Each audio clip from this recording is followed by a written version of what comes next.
श्री गोपाळ कृष्ण भगवान की जय। लीळा नंबर 100। दायंबाचे शंख तुळशी लागण्याचे भविष्य।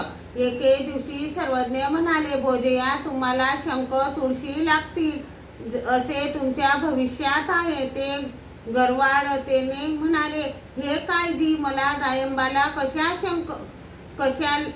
शंख तुळशी लागतील? तेव्हा सर्वज्ञ म्हणाले, तर आम्ही खोटे बोलतो काय? ते गप्पच राहिले। मग सर्वज्ञ उत्तरापंथी गेल्यानंतर पैठण येथील चांगदेवाच्या मंदिराचा पुजारी मेला। ते दायंबाचे सासरे होते। त्यांचे जे काम होते ते करण्यासाठी दायंबाला सांगितले। मग दायंबा चांगदेवांसाठी शंख, पाणी व तुळशी घेऊन जात असत। कोणी भक्तजन म्हणायचे, हे काय करीत आहात दायंबा?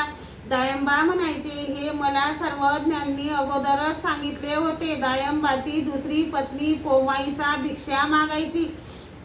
दायंबाने तिलाही म्हटले, तुम्ही भिक्षा का मागता? तुम्हाला काय सर्वज्ञांनी भिक्षा मागायला सांगितले आहे का?